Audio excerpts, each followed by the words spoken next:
For all of you out there who just finished watching SmackDown live, sit back, have yourself a cold beer or cold water or whatever you like to drink. Sit back, relax, because this is laying the SmackDown with JT. This is your SmackDown live review and results, because this is the show. This ain't a bad show. This ain't a good show. This is the show to watch on YouTube.com.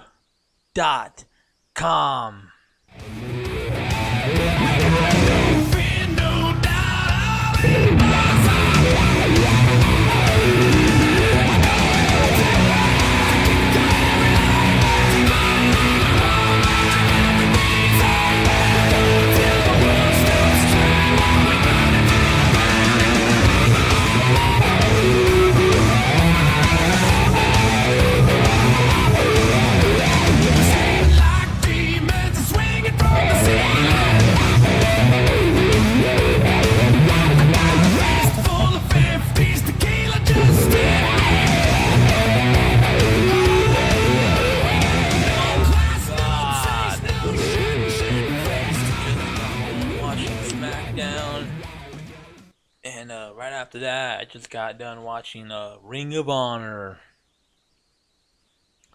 I DVR'd it on Saturday, and I just watched it right now.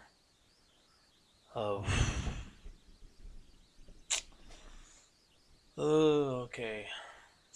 It's time to sit back, relax, and do this review. This WWE SmackDown review.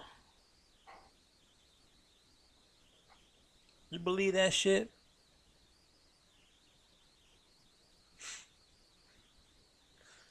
We get every single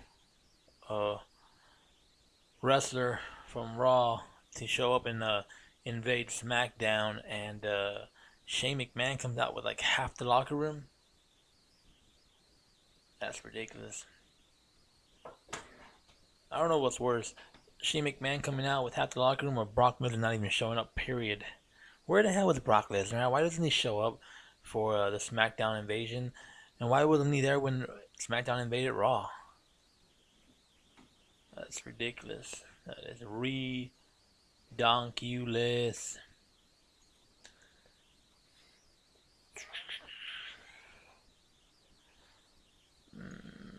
We got here. So we get SmackDown Live. We get Shane McMahon in the beginning part of SmackDown. We get Shane McMahon. He's in the back with all the guys. Entire locker room of SmackDown. He's reminding them that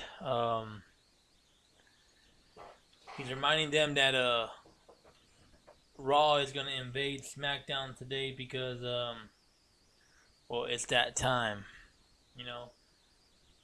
It's that time again where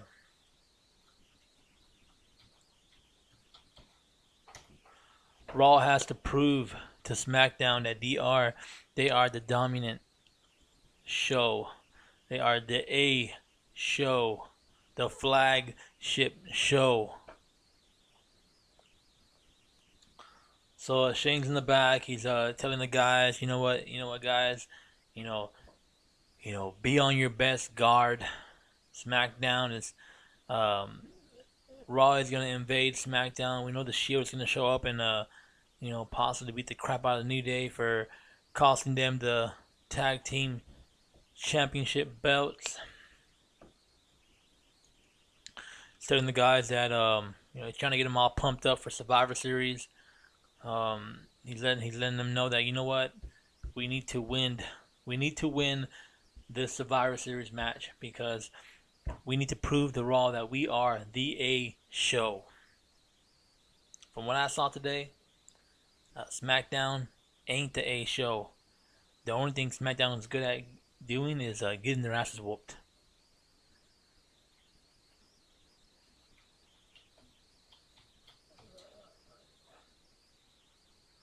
SmackDown Live. Let's see if we can go over the show from start to finish without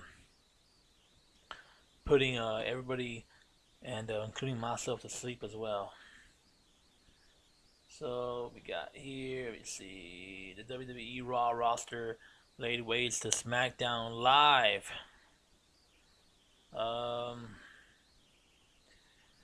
Shane McMahon pretty much got laid out, got an ass whooping. You know, the Shield pretty much taught uh, Shane McMahon you don't miss with Raw, and you definitely don't miss with the Shield.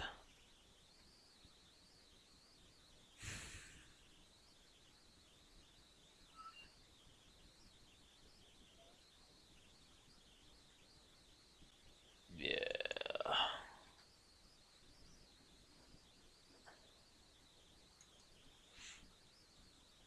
You know what I loved about this show the most is the fact that um Natalia is no longer our women's champion. Um when Charlotte was the champion on Raw, I waited so long for her to lose the belt because she just got on my nerves. She she was always like she won every single match. She never lost a damn belt, and you know it was time to let somebody else have the belt. But Charlotte, you know, would hold on to the belt for a long time, and as a heel, she just got on my damn nerves. I couldn't stand her for nothing. Um, she couldn't win a match by herself for nothing either. She had her scrub um, constantly always helping her out.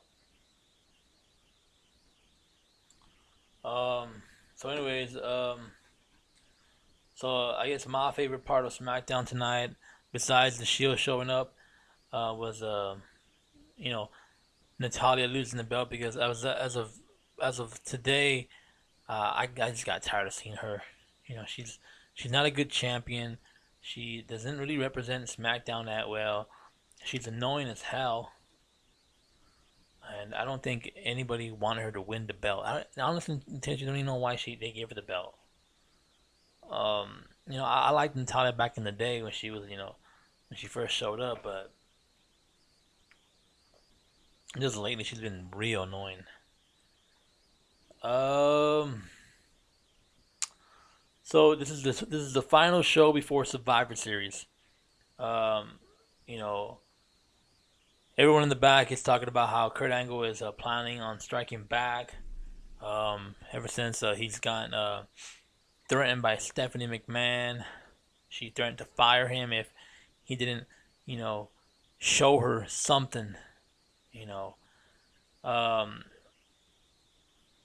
this show included Natalia versus Charlotte for the women's title, Baron Corbin versus Sin Cara for the U.S.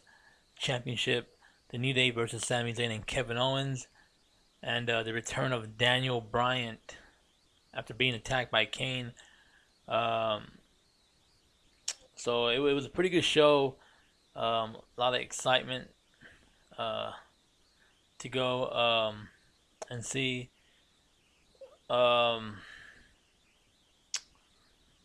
here, I tell you what, the women and the women from Raw look pretty good. I actually like Sasha Banks and her little tank top shirt that she wore. That was kind of hot. Um, let's see.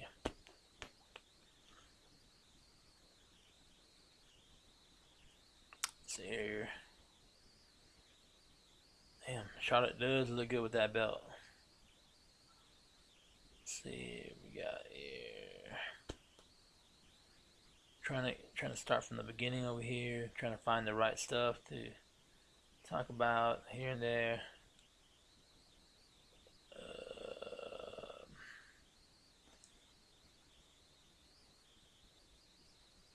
I like it how Daniel Bryan came out and was AJ Styles' advocate. That was hilarious. It's nice to see Daniel Bryan cut a promo again.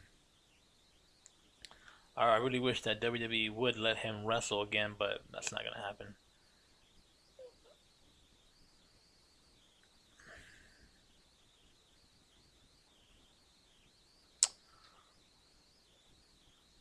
All right, so here we go. After Shane gets the roster all fired up backstage, Daniel Bryan comes out to get the crowd fired up in the arena.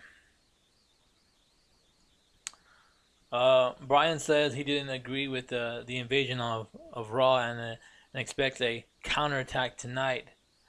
But he says SmackDown isn't afraid and they will be ready. He talks about the pride he feels leading the roster and vows to prove SmackDown is the better show with better performers. I don't know about that, Daniel Bryan. After tonight, seems like all your guys that showed up on Raw to attack all the guys in the locker room. You know, you had a lot of guys to show up on Raw to lay waste, but when Raw came to invade SmackDown, all your guys were in the back hiding. Even two of your best guys, Kevin Owens and Sami Zayn, decided not to fight back. After talking about Cena being added to the Survivor Series team, and where the hell was John Cena in all this? Like, you're gonna add John Cena to the SmackDown Survivor Series team, and he's not even gonna be around to try to help from getting destroyed from Raw. So we get no John Cena, we get no Brock Lesnar. So think about these part timers that decide when and where they want to show up. Bryan brings out AJ Styles. Bryan asked Styles if he would like his own personal advocate since Lesnar had Paul Heyman. So Bryan does his best to imitate Paul Heyman. This is actually pretty amazing. Like I said, I liked seeing Daniel Bryan cut a promo again. This Sunday, a dream match will take place when the Universal Champion Brock Lesnar faces the WWE Champion AJ Styles. Bryan does an amazing job running down Lesnar for Styles. D. Bry might have a future as a manager if he never gets cleared to wrestle again. He calls the Lesnar a quitter and says AJ Styles will take him to his limit at Survivor Series. What they say, speed does kill. So we get AJ Styles. He tells Daniel Bryan, you know what, man? Unlike Brock Lesnar, I can speak for myself. Styles acknowledges that he is the underdog in this fight, but he says he wouldn't have it any other way. The segment ends with AJ declaring his eventual victory. Whoever says Bryan didn't have mic skills is eating their words right now. He killed it in the segment. Yeah, he definitely killed it. Daniel Bryan, when he does come back to wrestle, whether it's Ring of Honor or TNA or NWA, I can see him being something bigger than he was before. So Daniel Bryan brings out AJ Styles. Daniel Bryan cuts a promo for AJ Styles, and AJ Styles, cuts a promo of his own. Tells Brock Lesnar, you know what, you're right, this ain't no Rocky movie. And at the end of the night, you're looking at the winner of the match. AJ Styles will lay waste to Brock Lesnar. So soon after that, we get Baron Corbin versus Sin Cara.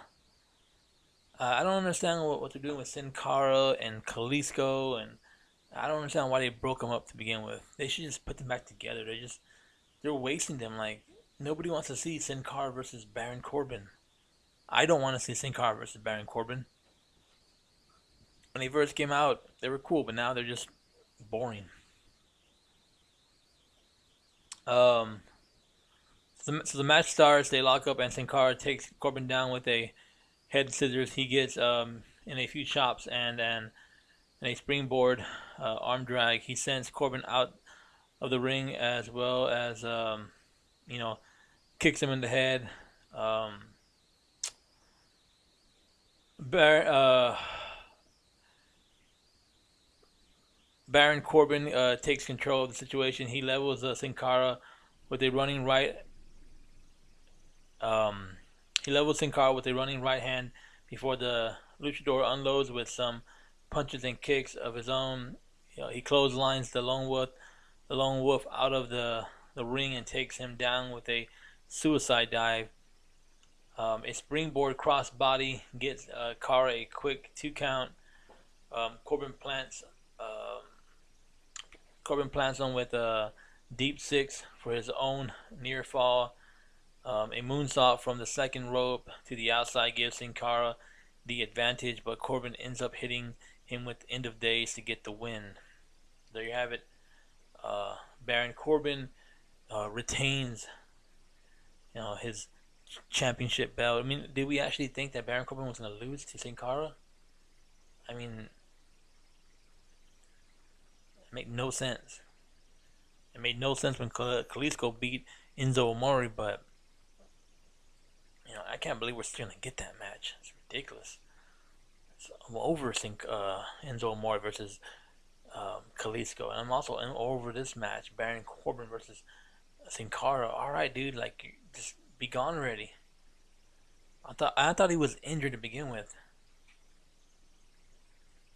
I like what they're doing with Baron Corbin. I like that they're keeping him as the champ. Um, he is going to be going up against the Miz at Survivor Series. I don't know if the Miz is going to beat Baron Corbin. Baron Corbin might end up beating the crap out of the Miz. So I'm looking forward to that match. If I had to pick, I'll say yeah, Baron Corbin gets one up on the Miz, and that would be the first win for SmackDown. Um, you know, uh, we get this, and then we get Charlotte. She heads to the ring to face Natalia for the women's title. I'll tell you what, she did look good tonight. I give her that. She looked real good. So we get Natalia versus Charlotte for the women's title. Charlotte gets a 1 count right away with a roll up. Natalia levels her with a forearm, but Charlotte comes right back at her with a double leg takedown. She follows Natty out of the ring and throws her into the barricade. Natalia keeps trying to put distance between her and Charlotte, but the Queen keeps closing the gap and kicking her in the face. You know what? I didn't. I honestly thought that Natalia was gonna retain the belt only because well they first of all they put it on her to begin with, and then they've had her hold the belt this long, but that was not the case. Um, after several commercial breaks, we finally get back to the match. Uh, we see Charlotte countering a surfboard submission. She hits a few chops before Natalia takes her down with a clothesline for a quick 2 count. The Queen recovers and nails a spear for a near fall. Natalia starts to get frustrated and she sets up for the sharpshooter. Charlotte decks her to counter the hold before suplexing Natalia into the corner. Um, Charlotte tries for a moonsault off the barricade, but Natty grabs her and power bombs her into the ring post. She brings Charlotte back into the ring and locks in the sharpshooter, which I thought Natalia was going to get out of, but um, I'm sorry. Which I thought that I actually thought Natalia was going to make Charlotte, you know, tap out, but it was the other way around. Um, Charlotte eventually gets to the ropes to force a break, Charlotte sticks her with a boot to the face and applies the figure four, um, figure eight. She is forced to tap, and Charlotte becomes the new women's champion. She will face Alexa Bliss at Survivor Series. There you have it. Natalya loses the women's title to Charlotte, and at Survivor Series we're gonna have a new women's champion versus the women's champion on Raw. Natalya, looks like your time was up. Good luck in your future endeavors. So we get a promo from the Bludgeon Brothers, who supposedly are going to air next week on SmackDown. Um,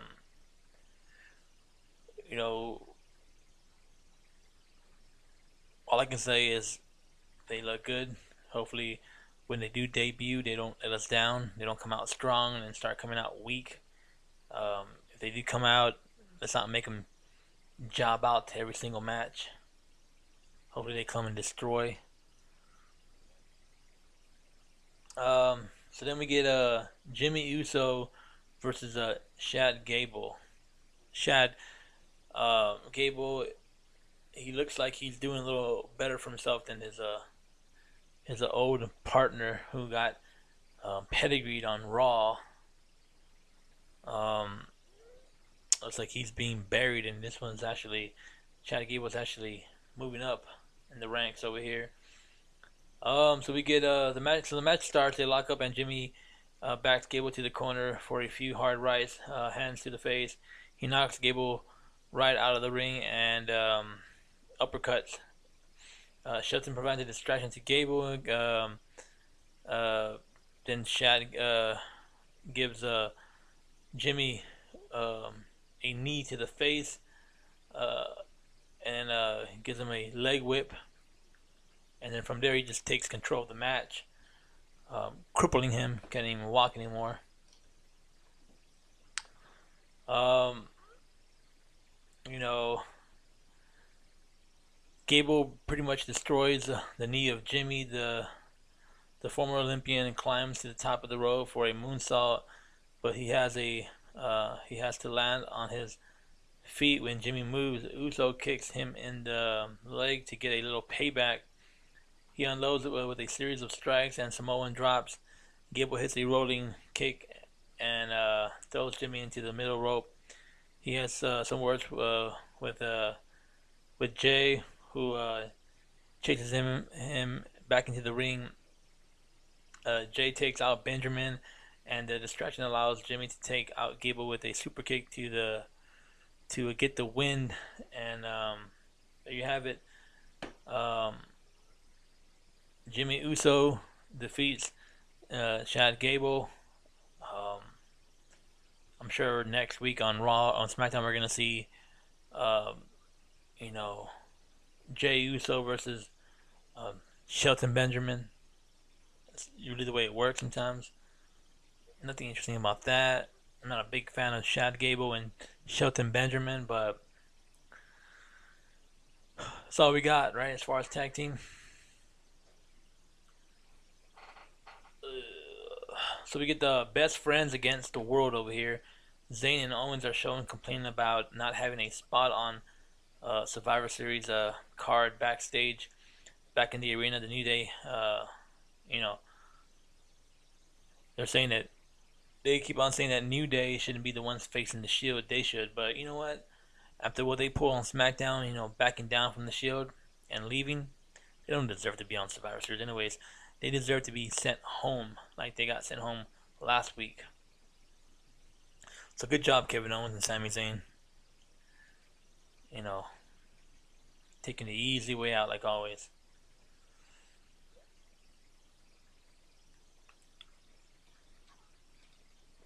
So we finally get to the New Day coming out. They cut a promo on the Shield, letting them know that they're going to be the ones winning the match at Survivor Series. Woods, Kingston, and Big E give a passionate promo saying that the Shield are only a temporary team, but the New Day is forever.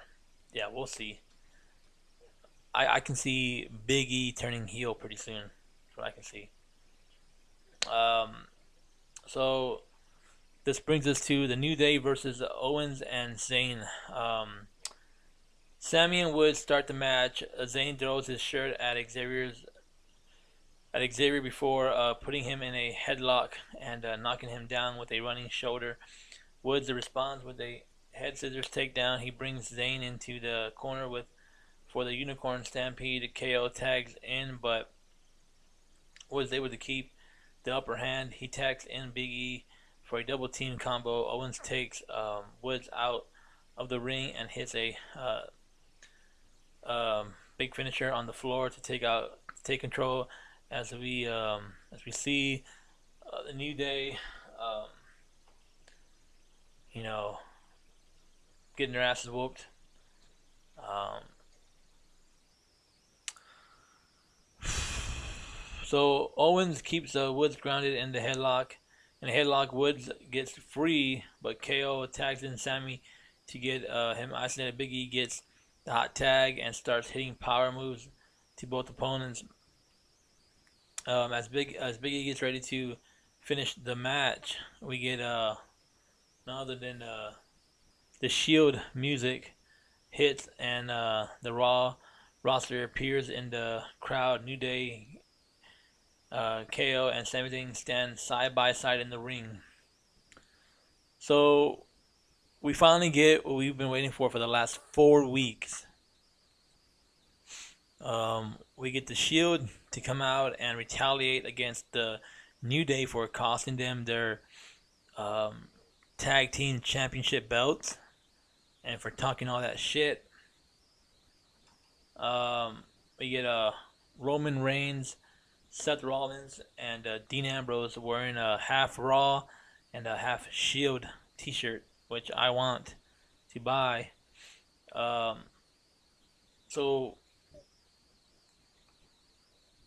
So the Shield surrounds the ring. We get Sami Zayn and Kevin Owens. They just disappeared and took off running like little chickens. While the Raw roster decimates the SmackDown crew in the ring, the women of Raw attack the women of SmackDown backstage. Shane tries to lead a team to the ring, but there's too many Raw superstars for them to handle. Kurt Angle appears on the stage and brings out Braun Strowman to lay waste to everyone. So Shane tries to lead a team to the ring, but there's too many Raws. How is there too many Raw superstars for SmackDown to handle when SmackDown has a lot of people, um, in the back? Where's John Cena? Seriously. Where's the rest of SmackDown's locker room? If SmackDown was so prepared for Raw to invade SmackDown, why the hell wouldn't they have all their why wouldn't they have all their locker rooms filled?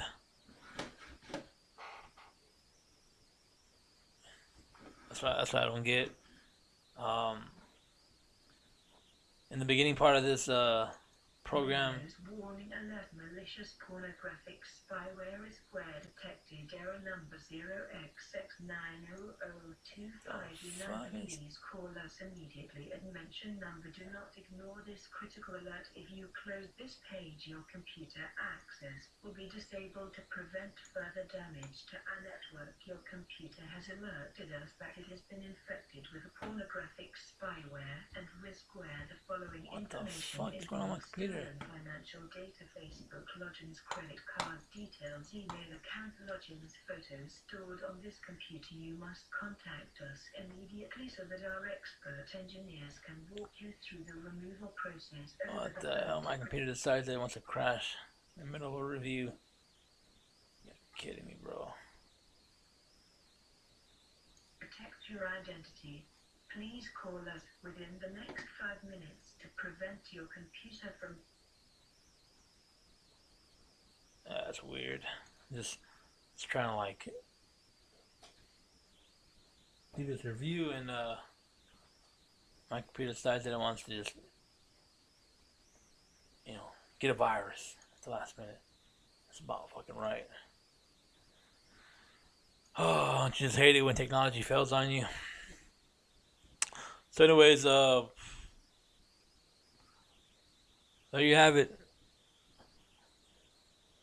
Raw finally gets revenge on SmackDown for putting them under siege. Kurt Angle comes out and he lays waste to Shane McMahon. Shane McMahon got the worst of the beatdown, as he should have gone, because he's the one that was responsible for not only Daniel Bryan getting his ass whooped by Kane, but SmackDown invading Raw and causing mayhem. So tonight's SmackDown was a pretty good show. I enjoyed watching it. I enjoyed watching the Shield come out and lay waste to, the New Day, because the New Day is the New Day is already something that nobody wants to see anymore. You have 3 grown men acting like children, which is ridiculous. So this was your SmackDown review. This was your go home show for Survivor Series. It could have been a little better. It could have been a little bit less predictable, but this is probably something that they had like put together at the last minute. So this is what you got. This is your SmackDown review. If you enjoyed the show, hit the subscribe button. Trying to get to 25 subscribers. I know we're not a big show. We're a smaller show. We don't get as many viewers as these other big podcast shows get, but we're growing. We're trying to get out there. We're trying to, get the news out there, whether we're talking about Ring of Honor, New Japan Pro Wrestling, WWE, TNA, NWA. We're trying to get the show out there that way we can, educate the people out there on wrestling. There's a lot of people out there who love to listen to podcasts and get their daily wrestling news. This show is something that is new, and we're doing it for free. We're not making any money off this show. We're just doing it because we enjoy watching wrestling. We enjoy talking about wrestling, and we want to grow this show. So help us get to 25 subscribers. Of course, it's not as high as we want to go, but 5 more subscribers is better than nothing. So if you watch this show, even if you watch the show for like a second or two, hit the subscribe button. Hit the like button. Let us know what we can do in the comments down below. Until then, this is JT. This was your WWE SmackDown review, laying the SmackDown with JT, and we will see you for Survivor Series.